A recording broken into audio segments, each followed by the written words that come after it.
Well, fine, good morning, everyone. This is Patricia, and I am traveling for history. This building in front of us is the Sheldon Historical Society Museum in Sheldon, Vermont. And hoping to offer you a tour of the place shortly. So, let's go ahead and head inside and see what this place has to offer, shall we?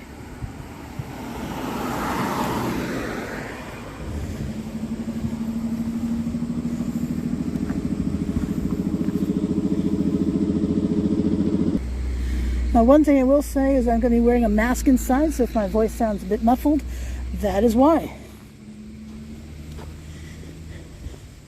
I will point out also that they're having a Calcutta fundraiser and silent auction September 9, 2022, 6:30 p.m. at the Abbey Restaurant.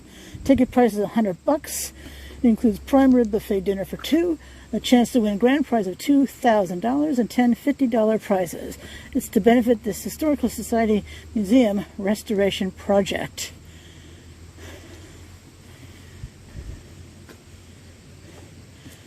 So if you live around here and you're interested, you could go to that. And I did read online that I think on the website, that the ticket price is $100. It's a dinner for two. So $50 a pop for the meal and all that good stuff. Museum hours are Thursday 10 to 1 and Saturdays 1 to 4. Old Home Day was July 16, 2022. And you see also, just as at any other historical society museum, it's celebrating community life. All right, let's walk in where we get to meet Harold Smith. I am going to take the path of least resistance to do this right here.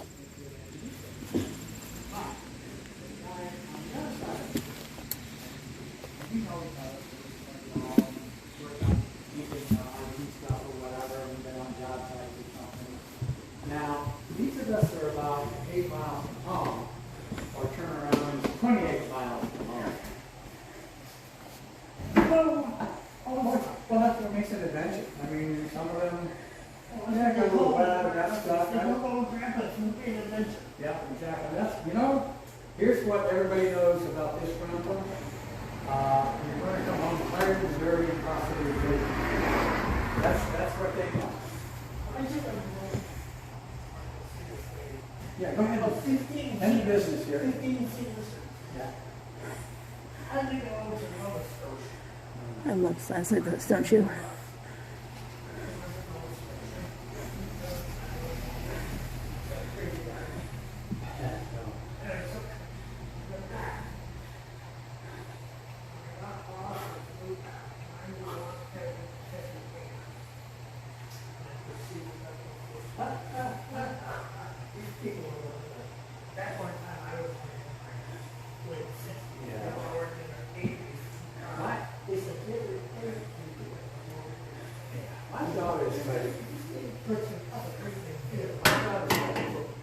Tell me I should put those things together.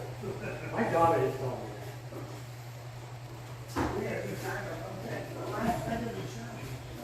Yeah, I know. I've never heard of brownie from root beer. How about you?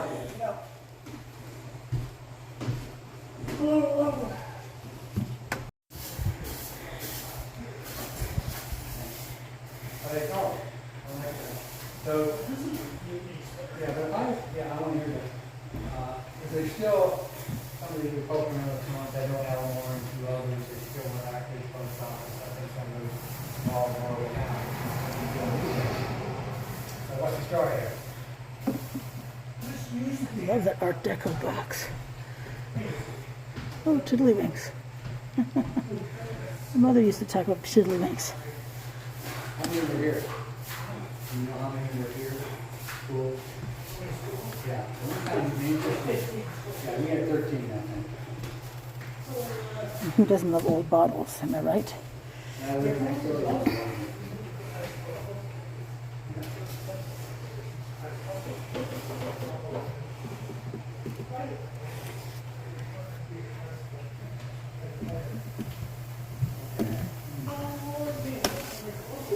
case you can't read this sign.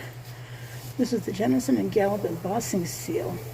This general store was located across the bridge and famously was the site of a fatal 1905 burglary attempt.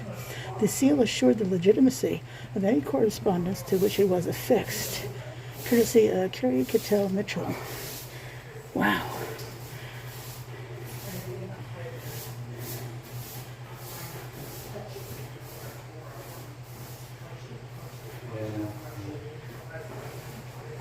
Warning, beware of unauthorized personnel.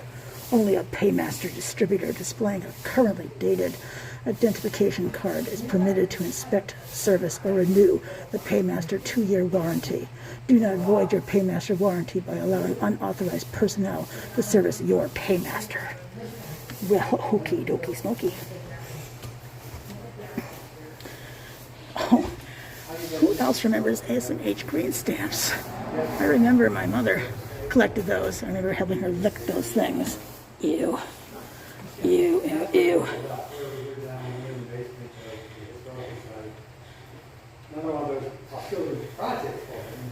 A can of potato chips. I think they're potato chips. And like I said, the building that was given to them, I went and part of that was to make a whole home. My vision of it was really a nice HU50, get all that type of stuff and have that. Anyone else remember percolators? The rest was the kind of warehouse or warehouse space.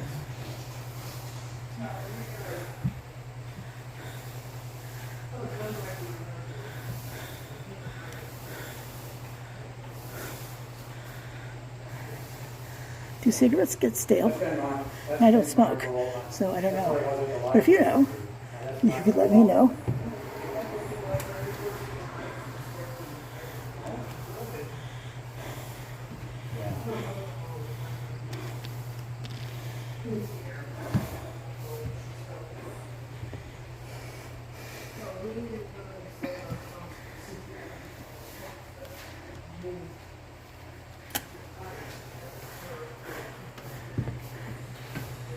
Oh, looky at that. Wow. I love an old refrigerator.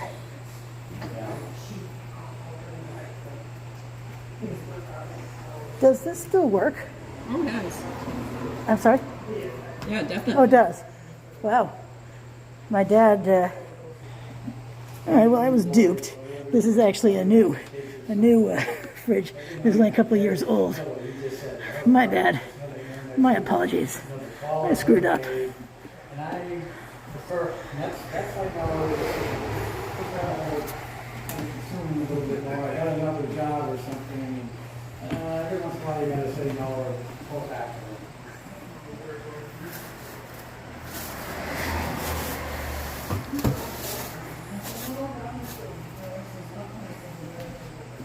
Exactly. All right, as we continue the tour here. This former general store. And that's my version of that, at least blowing around in the wind, wherever it takes you. There's always so much to see in these places. Wow, this is the Bottling House, Missisquoi Springs Hotel. Look at that gorgeous French Second Empire tower in the center. You see that? Right there in the center? Wow.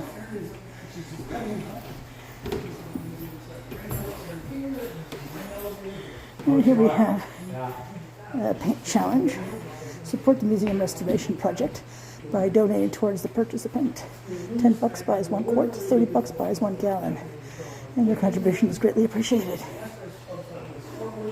We have calendars, shirts, hats, a Calcutta ticket. Membership is $5 for a year, 5 years for $25. No discount on that, folks. Then again, it's only $5. Now, this is a walking tour of Sheldon, this Main Street area, which I'm going to take you on. Because I connected down lots of boards, this and that, whatever. And there's a time, I'm a little bit out of this. A lot of times that people were, let's say they're trying to get something done or whatever, who do you contact? Or, and sometimes I could say, is the time to introduce something. Just tell them David suggested you give a call or something. And that just does kind of move things along. That's all that it That ticking sound you hear is. is the clock. Late 1890s short drop octagon calendar clock, lent by Jim Mercure.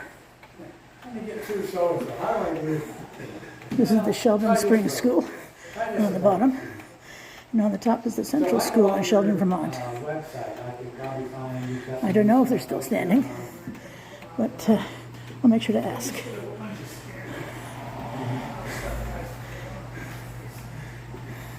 And if you don't mind, you got my address, you got my name, whatever. And sometimes every now and again, when I want to put something together that's factual and intelligent. But I like to see my stories are interesting. I put a little anecdotes, little side stories in there. Wow. Look how fancy these post office boxes are.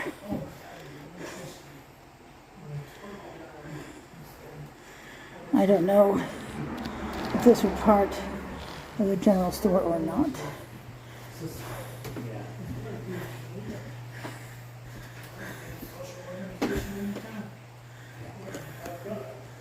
Yeah, I saw that. Good for you. My goodness.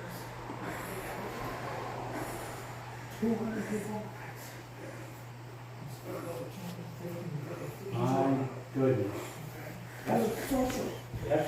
You know, the things that they call the habitats for humanity,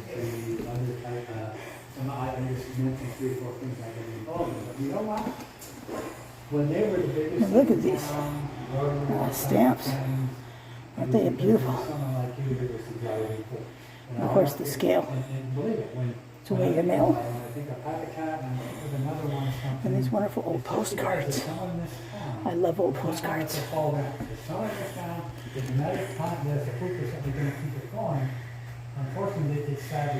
Mamie Marsh, postmistress 1915 to 1952.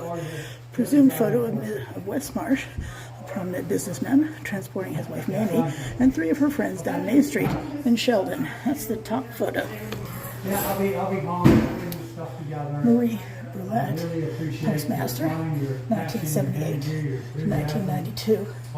Louis with husband Richard was successful farmers who set fine examples for their children through service to their church, community, and beyond, assuming many leadership roles. Well, apologize for the glare from the window. Down in Blueberry, yeah, I know exactly. Yeah. Well, I think that's what I have to do. Can't bike quite so far. That's you. Better not get that. I can't bike so far, whatever, but I'll take the many steps that I can. What's that?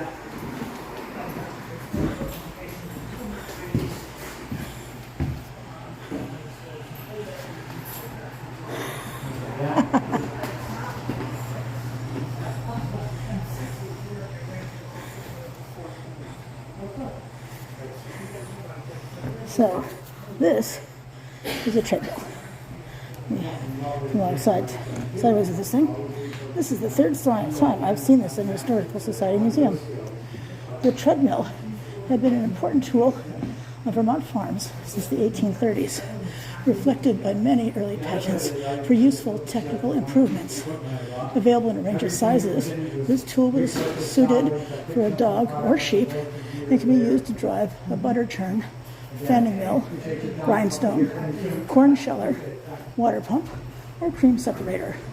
Larger versions could be driven by a team of horses to drive circular saws, threshing machines, and hay presses, the early stationary balers.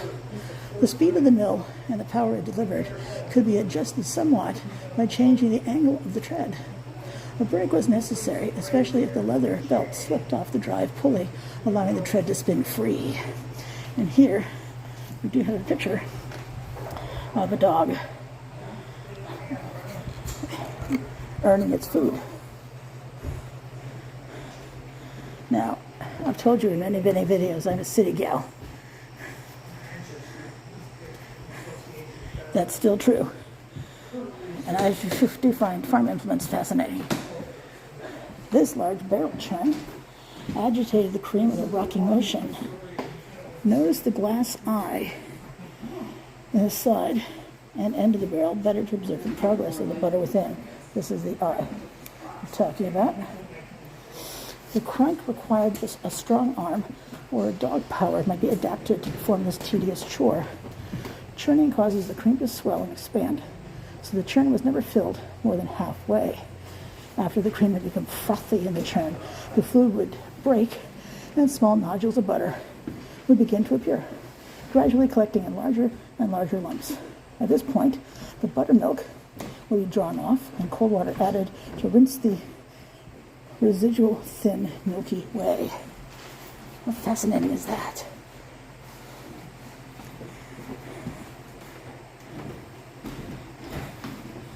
There's the crank. When I think butter churning, I think of this kind of thing, right?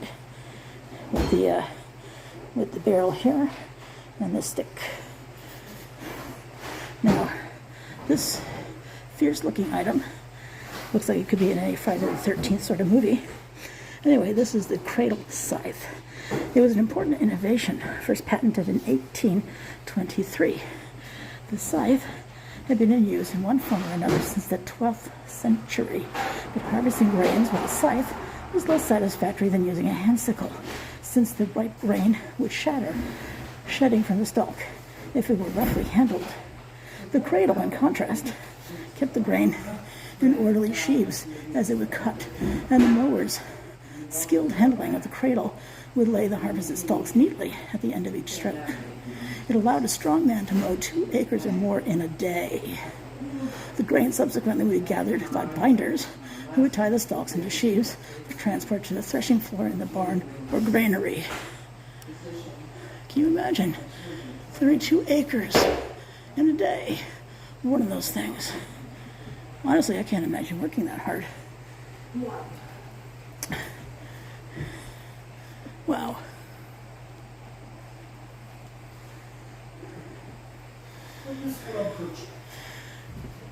Hay was dried in the field after mowing. After a sunny day had dried the top layer, farmers turned the hay, exposing the bottom of the swath to the sun, and breathed for another day or more. The bull rake, this right here, was pulled for many a summer mile by the young Kathleen Goodnow, Albert Severy's mother, on her family's Rochester farm. The resulting was windrows could be gathered in tumbles by the farmer with a pitchfork. A tumble was created by folding a segment of windrow over on itself, and again, depending upon the willingness of the haymaker to hoist it up over his head. The hand building the load on the hay wagon would place it carefully, knowing the hay was unloaded as it had been loaded, fork by fork. A man's worth was measured by the neatness and stability of the load he built. A clever farmhand never found himself standing on the tumble he was trying to lift.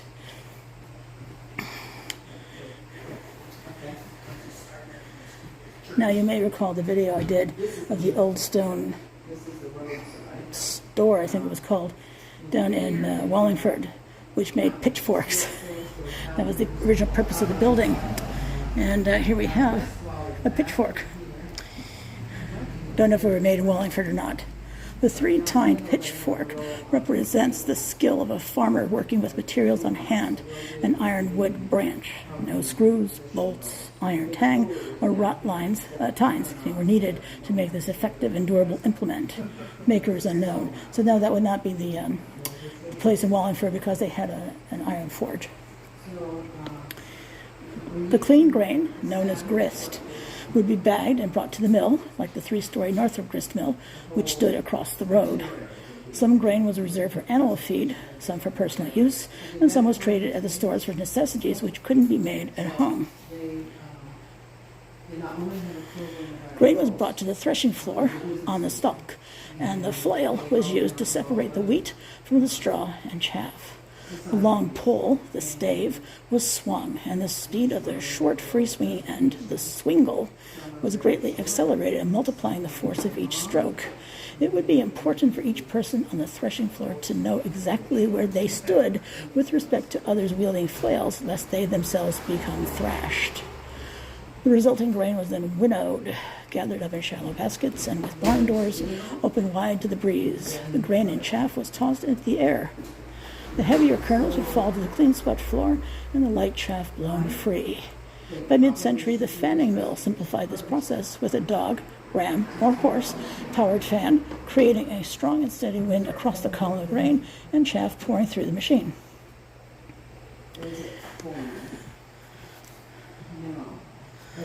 The scythe continues to evolve. A short handheld blade like this sickle surely was an early iteration of this important harvest tool, but the stooped posture necessary to cut small handfuls of hay or grain is uncomfortable, slow, and debilitating. By the 12th century, the scythe appeared in roughly its present form, although variations continue to appear to make the tool more efficient and sympathetic to human body mechanics. Mowing requires a patient, measured movement with small forward steps advancing into the swath as the mower's body swings, into the direction of the cut and back again, and even as a clock pendulum. The well-honed blade is maintained parallel to the ground and barely above it, just enough to clear the fallen hay of the previous sweeping cut. Neighbors would typically cooperate in haying and move from one farm to the next until finished. A crew of hands mowing and joining swaths create a competitive energy and make the monotonous task a matter of pride. And then there's the bush scythe, which was donated by Emile Bergemon's grandson Geoffrey. Is characterized by a short, wide blade and a surprisingly heavy ash snath, its handle. It was used to cut heavy, brushy vegetation that might accumulate, for example, in meadow corners or around the ubiquitous stone piles. Brushing the fences is heavier work since the vegetation is tough and woody, and the worker's steady, rhythmic swing is absent. A short blade and a smaller bite, perhaps, but still a hard day's work. All right. Pretty amazing.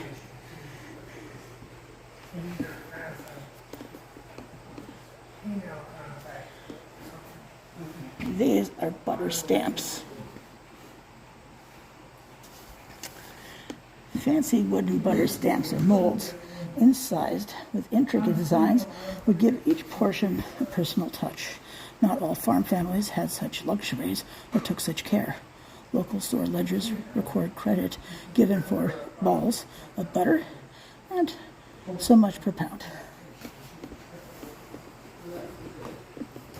This is the restoration project they're working on here. Of course, the front of the store, of the Historical Society Museum now, but it was a general store.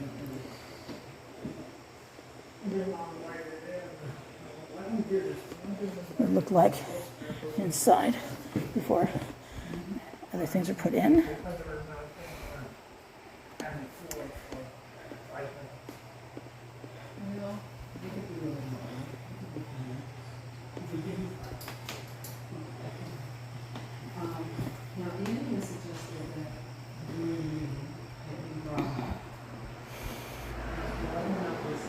What I do know about historical societies and their museums is it takes many hands.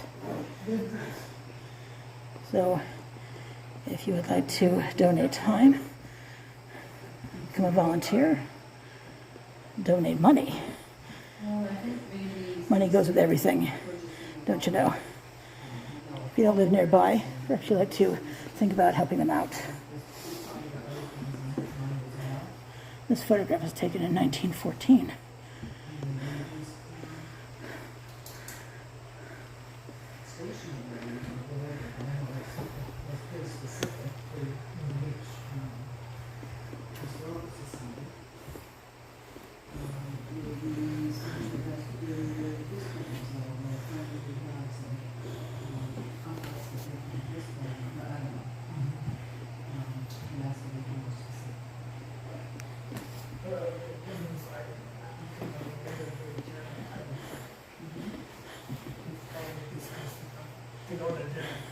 That's a good idea, because then they'll have warmed up and they'll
All right, so this contraption is the 1879 Reed butter worker.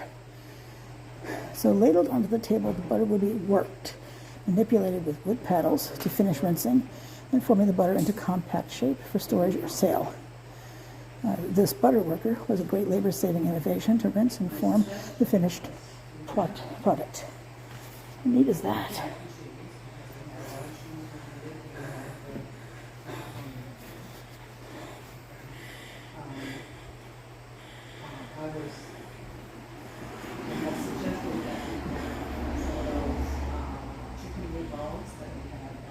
Please feel free to read that at your convenience. Pause the video and enjoy. This is the Hutchins mill from 1905.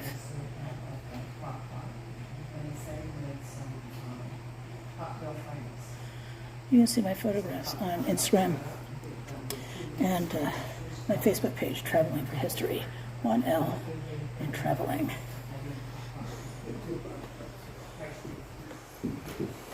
Well, these will be a trade. We have to choose the trades.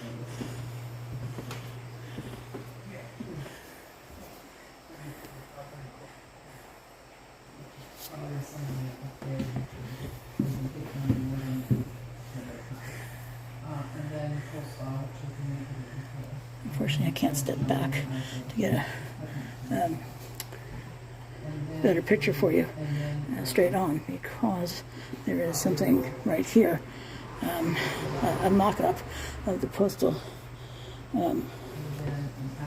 office.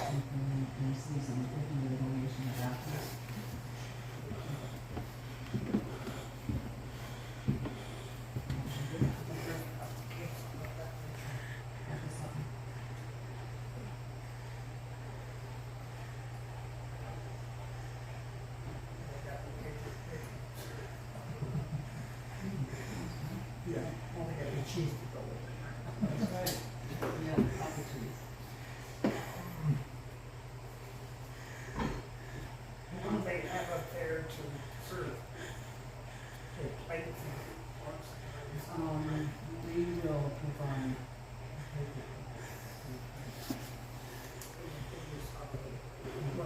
I think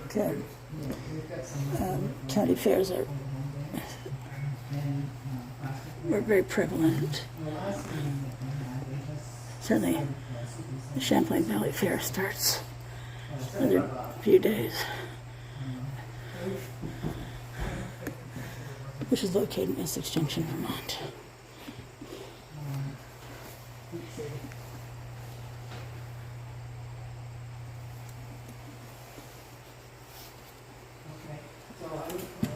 Let me show you.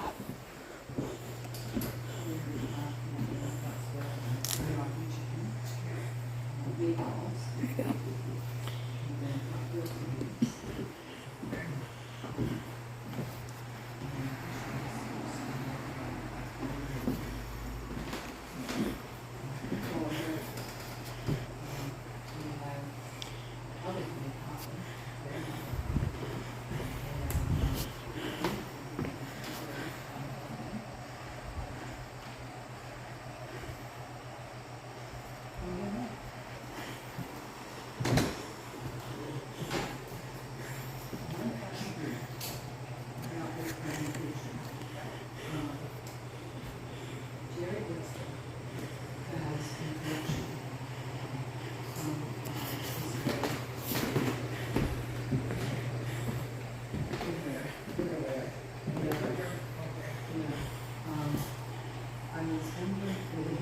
picture paper, wrapping paper, twine. They do accept donations here.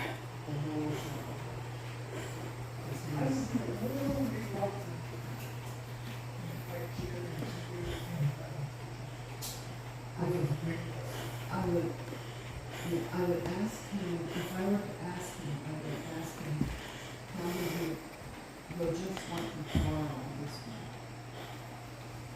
If he's going to be, he's going to say, I've got all that stuff. Just put this one. Would you like me to contact him? Sure. Yeah, I know. I love this cash register. I had co-owned a secondhand toy store many, many years ago at this point, between 90 and 2000. And we had an old cash register, not fancy like this one, but still old. I always figured if someone were able to lift that and steal it, they probably deserve it, or money was in the till. But thankfully, nobody ever tried it. I'm sure this is new. I have one as well at home. Love the woodwork in here. Beautiful, isn't it? And not painted. Scale up there too, with weights. And let's take another look at this camel display. Again, the refrigerator is new.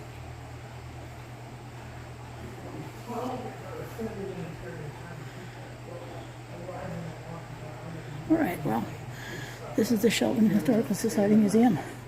Pretty fascinating place. I recommend you come on up and visit it for yourself. If you can't, you can certainly watch my video and look at my photographs. So this is Patricia, and I'm traveling for history. If you enjoy my content, please subscribe. And appreciate you watching. I'm traveling for history. And until I see you again, you have a fabulous day.